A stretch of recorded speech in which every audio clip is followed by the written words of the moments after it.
Tout d'abord, rappelons-nous, en 1951, 6 États, la France, la RFA, la Belgique, les Pays-Bas, le Luxembourg et l'Italie, décident de gérer en commun le charbon et l'acier européen, en formant la CECA, la Communauté européenne du charbon et de l'acier, qui est l'ancêtre de la CEE, créée, elle, en 1957, par le traité de Rome. En 1973, la CEE s'élargit au Royaume-Uni, à l'Irlande, au Danemark, 9 membres.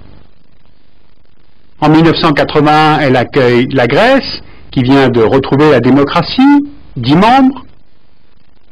Et en 1986, l'Espagne et le Portugal, 12 membres. En 1990, la réunification de l'Allemagne intègre les nouveaux Länder, c'est-à-dire intègre l'ex-RDA à la CEE. La CEE devient l'Union européenne en 1993. Et en 1995, l'Autriche et les 2 Scandinaves, Suède et Finlande, adhèrent à l'Union. Donc, l'UE compte aujourd'hui 15 États membres, sur une enveloppe territoriale de quelques 3 millions de kilomètres carrés et une population de plus de 370 millions d'habitants. Mais le préambule du traité de Rome indique que la vocation même de l'Union européenne est de s'ouvrir à d'autres États européens. La chute du rideau de fer en 1989 contenait donc en germe une telle ouverture. À partir de 1994, 10 pays d'Europe de l'Est sont candidats à l'adhésion. La Pologne, la République tchèque, la Slovaquie, la Hongrie, la Roumanie, la Bulgarie, la Slovénie, elle est la seule république issue de l'ex-Yougoslavie qui est candidate, et puis les 3 États baltes, qui sont les 3 seuls États issus de l'URSS qui ont demandé l'adhésion à l'Union. Alors pour se rapprocher économiquement des structures européennes, tous ces pays ont accompli des efforts considérables d'ajustement. Les accords d'association avec l'Union les ont aidés à réorienter leurs échanges commerciaux des pays du Comecon, qui est l'ancien bloc commercial de l'Est, vers l'Union, avec laquelle certains d'entre eux font aujourd'hui jusqu'à 60% de leur commerce. Et pourtant, sur ces 10 candidats, seulement 5 ont été retenus par Bruxelles pour commencer les négociations d'adhésion. Elles se sont ouvertes au printemps 98 et les premiers pays retenus sont la Pologne, la République tchèque, la Hongrie, la Slovénie, l'Estonie. C'est ce qu'on pourrait appeler un premier cercle de l'élargissement de l'Union européenne vers son Est. Ces nouveaux membres devraient adhérer vers 2003-2005 et l'Union grossira alors de quelques 60 millions d'habitants et 550 000 km². Bien, mais alors pourquoi seulement ces 5 pays? Eh bien, ce sont eux qui répondent le mieux aux 3 critères fixés par l'Union.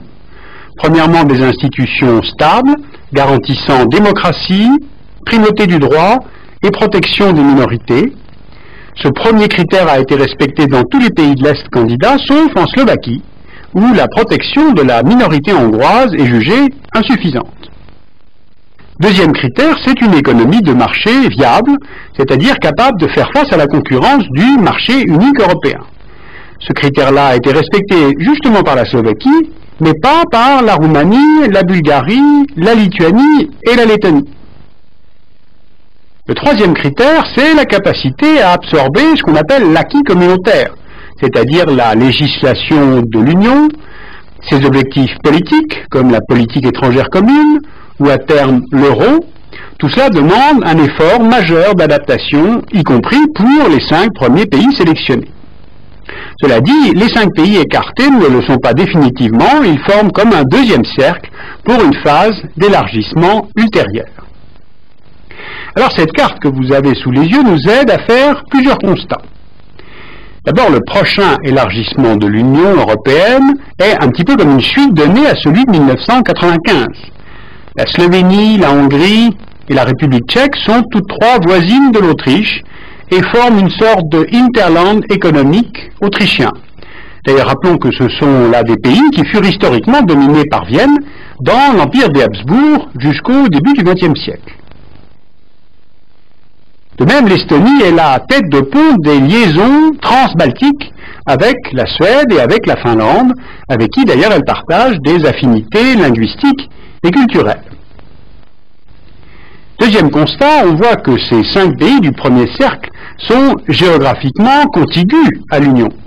Ils ont un meilleur niveau de vie, des infrastructures développées, ils ressemblent plus aux États déjà membres, ce qui indique qu'au fond, ils seront peut-être moins susceptibles d'envoyer leur main-d'œuvre excédentaire sur le marché de l'Union et pèseront peut-être d'un moindre coût sur les finances communautaires. Troisième constat, le rideau de fer pendant la guerre froide traversait l'Allemagne, qui jouait alors le rôle de front avancé du bloc occidental face au bloc de l'Est. Eh bien, dans une Europe élargie vers l'Est, l'Allemagne retrouve une position centrale. Et comme l'Allemagne est un des principaux investisseurs et le premier partenaire commercial de cette région, l'élargissement est pour elle un atout économique.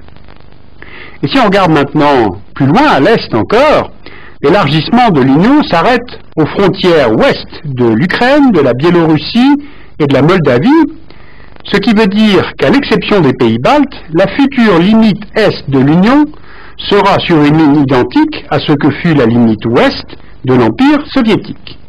Alors est-ce qu'on n'est pas là en train de créer un autre Yalta, laissant l'Europe orientale à l'influence russe? Est-ce que certains pays ne courent pas le risque d'être dans une situation de flottement entre la Russie et sa zone d'influence à l'est et l'Union européenne à l'ouest? La Slovaquie, par exemple, s'est rapprochée de la Russie avec la signature de nombreux accords de coopération depuis 1993 et pourrait peut-être continuer à le faire dans la mesure où elle ne fait pas partie de la première vague d'élargissement de l'Union. Si on pousse plus loin encore les questions, ne risque-t-on pas d'interpréter le refus d'intégrer tout de suite Bulgarie et Roumanie comme un rejet du monde orthodoxe? Exactement comme la Turquie, qui considère que le refus opposé à son adhésion cache en fait une méfiance à l'égard des pays musulmans.